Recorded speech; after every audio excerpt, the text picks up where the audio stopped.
안녕하십니까. 바이오 식이약 소재 만 35년간 연구한 국민대학교 바이오 발효융합학과 성문희 교수입니다. 오늘 국민대학교 과학기술대학 생화학연구실의 연구 내용을 말씀드릴 수 있어서 영광으로 생각하고 있습니다. 현재 코로나19로 전 세계적으로 많은 분들이 고통을 받고 있습니다. 최근 한 보도 매체에서 김치와 코로나 바이러스 사망률을 다룬 보도 자료가 있었는데, 정말 김치가 코로나 바이러스의 사망률을 낮출 수 있을까? 그리고 우리가 그런 인과관계가 정말로 존재하는가? 이런 인과관계를 연구하기 위해서는 한 3년 정도의 연구가 필요하다고 합니다. 저희들은 이 김치의 중요성을 인식을 해서, 그럼 김치에는 과연 무엇이 있는가를 우리가 한번 연구를 하고 있었습니다. 자, 그러면 김치에는 우리가 무엇이 있는가를 여러분들도 잘 아실 수 있을 겁니다. 우리가 먼저 느낄 수 있는 것은 김치의 유산균입니다. 김치의 유산균은 발효식품 미생물로서 인간의 건강학적 기능에 크게 기여를 하고 있습니다. 이러한 발효식품의 미생물인 김치 유산균을 이용해서 우리가 새로운 바이오 식이약 소재를 개발하고자 하는 것은 우리가 중요한 연구 과제라고 생각을 하고 있습니다. 그 중에서도 우리가 김치의 맛을 풍부하게 내는 것은 여러분들도 잘 아시다시피 젓갈이라는 것을 잘 알 수 있을 겁니다.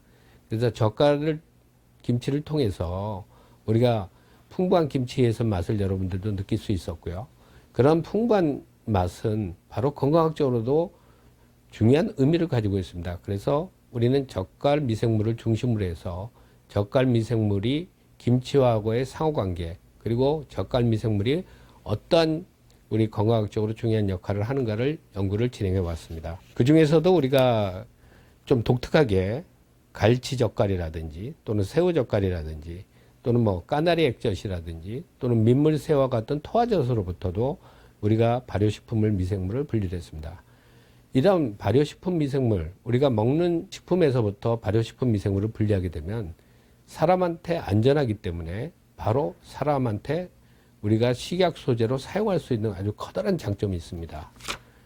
그래서 이러한 커다란 장점이 우리가 어디에서 오는가를 우리가 생각을 해보면, 예전에 히포크라테스는 모든 질병은 장에서 비롯된다고 했습니다.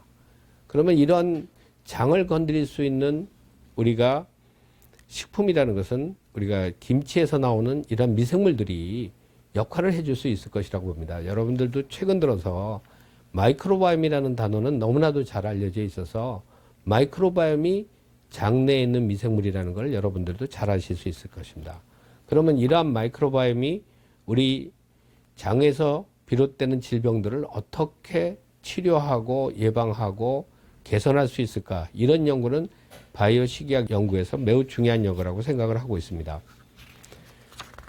그래서 제일 먼저 우리가 보고 있는 것은 뭐냐면, 그러면 장내 미생물이 우리가 불균형할 때는 어떤 질병들이 나타나는가를 우리가 먼저 알아보시면, 제일 먼저 알 수 있는 것은 우리가 피부에 드러나는 아토피 질환이라든지 또는 염증성 장염이라든지 또는 최근 들어서는 이 뇌 질환하고도 연계가 있다라는 얘기들도 굉장히 많이 나오고 있습니다.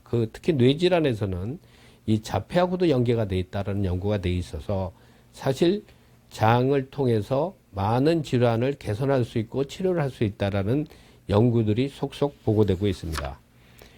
그래서 이러한 것을 우리가 해결하기 위해서는 장내 정상인 균총, 그리고 장내 정상이지 않은, 그래서 우리가 마이크로바이옴의 불균형을 우리가 다른 말로 디스바이오시스라는 용어를 씁니다. 그래서 앞으로도 여러분들이 디스바이오시스가 어떤 거냐, 디스바이오시스가 무엇인가를 얘기 드리면, 장에 우리가 장내 미생물의 불균형을 통해서 우리가 질환이 생기기 쉬운 상태구나, 이런 것을 알 수 있습니다. 그러면 이러한 디스바이오시스를 우리가 고칠 수 있는 것을 우리가 다시 정상적인 마이크로바이옴을 돌린다고 해서 유바이오시스라고 합니다. 그러면 우리가 장에 있는 미생물들을, 마이크로바이옴을 우리가 정상으로 돌리기 위해서는 과연 우리가 어떤 것을 해야 될 것인가 한번 생각을 해보시면, 우리는 입을 통해서 먹어서 장까지 가게 되는 이러한 발효식품 미생물들의 중요성을 다시 한번 우리가 느낄 수 있을 것이라고 봅니다. 그래서 제일 먼저 저희들이 연구를 하는 것은 뭐냐면, 우리가 김치와 같은 발효식품에서 우리가 미생물을 분리를 하는 것을 우리가 여러분들 잘 아시겠지만 프로바이오틱스라고 해서 건강기능식품으로 현재 팔리고 있습니다. 그런 프로바이오틱스가 여러분들이 생각할 때는 장내 미생물의 건강만 다루는 것이 아니고 미생물들은 유익한 대사산물을 내기 때문에 미생물의 그 발효 대사산물들은 면역과 그리고 항암과 이 질환 치료에도 특히 요즘에 문제가 되고 있는 이런 바이러스 질환에도 굉장히 중요한 항바이러스 기전을 갖고 있습니다. 그러면 미생물과 발효 대사산물을 이용하고 우리가 이 두 가지에 대해서 미생물과 미생물의 대사산물에 대해서 많은 연구가 있고요. 그러면 우리가 장내에 있는 미생물의 불균형, 우리가 말씀드렸던 디스바이시스를 고치고자 한다면 장내 미생물에 먹이를 줘야 됩니다. 장내 미생물이 건강해질 수 있도록 먹이는 우리가 프리바이오틱스라고 해서 미생물에 먹이를 주는 거죠. 그럼 미생물의 먹이는 우리가 무엇을 주면 좋을 것인가 한번 생각을 해보시면 미생물은 우리가 먹는 음식 중에서 특히 시기가 많은 음식을 좋아합니다. 그래서 우리가 콩으로 만들어진 두유라든지 이런 식물성 시기들은 이 장내 미생물에 굉장히 큰 역할을 줍니다. 그래서 결론적으로 말씀드리면 발효식품에서 얻은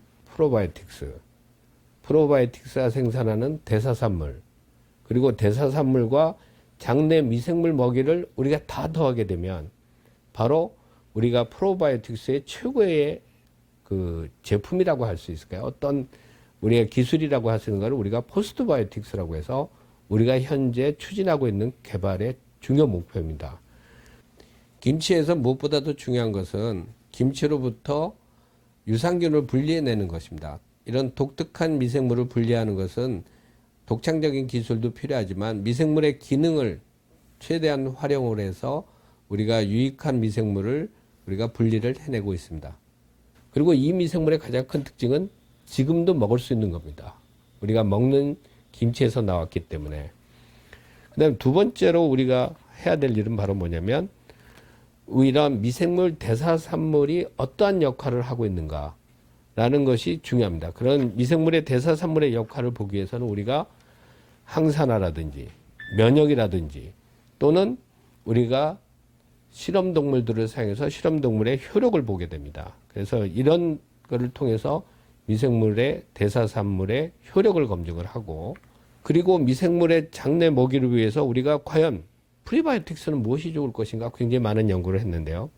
그 중에서 연구를 한 것 중에 하나가 우리 최근에 국민대학에서 만들어졌던 이 약콩두유에 들어있는 이 식이섬유와 그리고 미생물의 먹이가 되는 섬유질이 바로 중요한 역할을 한다는 걸 저희가 규명을 해서 이러한 것을 통해서 우리가 최종적으로 포스트바이오틱스를 만들어서 현재 우리가 초파리라든지 또는 마우스와 같은 실험동물을 통해서 효력시험을 합니다.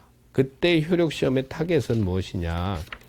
여러분들이 보다시피 장내 미생물의 건강을 개선할 수 있는 장내 환경의 변화를 우리가 노력을 하고 있습니다. 개발을 노력을 하고 있고요.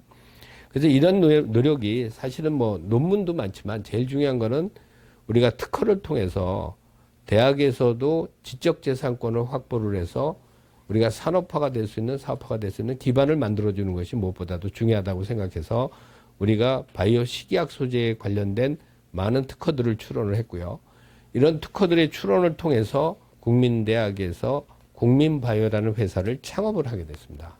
그래서 여러분들 아시다시피 국민바이오라는 의미는 국민대학에서 출발해서 국민을 위한 바이오를 만드는 회사다. 이런 면에서 좀 더 많은 분들이 관심을 가져주셨으면 좋겠습니다. 그래서 이런 국민바이오에서는 사실 무엇보다도 중요한 것은 연구를 산업화하는 겁니다.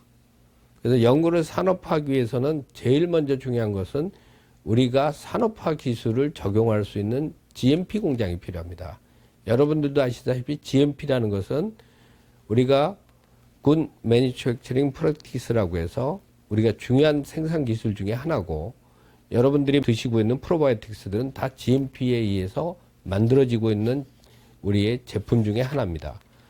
그럼 국민바이오에서 우리가 GMP 공장을 만들었던 가장 큰 이유 중에 하나는 여러분들 무엇인가 하면은요. 우리가 국민바이오의 GMP 공장을 통해서 우리가 인체에 쓸 수 있는 인체 효력용의 임상의약품도 같이 만들어낼 수 있습니다. 그래서 그와 같이 인체에 관련된 임상의약품들을 만들고 또 실제로 사람한테 우리가 건강적인 기능을 줄 수 있는 포스트바이오틱스를 만드는 것이 중요하다고 봅니다. 자, 이제부터 연구의 중요성은 바로 뭐냐면 우리가 마이크로바이옴을 조절하기 위해서는 인간의 소장과 대장의 부분을 좀 중심적으로 봐야 된다. 특히 소장의 부분은 면역에 대한 기능을 보고 대장에 대한 부분은 마이크로바이옴을 우리가 충분하게 정상적으로 잘 키워서 우리가 장내 환경을 개선할 수 있는 이 마이크로바이옴 조절 신약을 개발하고자 합니다. 이런 마이크로바이옴의 조절의 가장 큰 이유 중에 하나는 대장 안에는 사실 미생물이 제일 많습니다. 여러분들이 생각하시기에는 마이크로바이옴 중에서도 소장과 대장을 구별해서 보셔야 될 거는 소장을 통한 면역 증진과 대장을 통한 우리 장내 미생물의 환경의 변화를 통해서 우리가 얻을 수 있는 것은 바로 뭐냐면 대장을 건드리게 되면 바로 대장의 우리 점막층이라는 게 있습니다. 점막층을 통해서 우리가 모든 부분을 보호를 받고 있어서 이런 뮤신에 대한 연구, 뮤신층에 대한 연구, 그 다음에 대장에서 나오는 대사산물이 우리 뇌에 어떤 역할을 주는가에 대한 역할을 하기 위해서 현재 우리가 인체 효력 시험을 진행하고 있고, 저희들이 무엇보다도 중요하게 생각하는 것은 마이크로바이옴을 조절할 수 있다는 것은 세계적으로도 중요한 연구입니다. 이러한 연구를 할 수 있었다는 것은 정말 영광스러운 것이고요.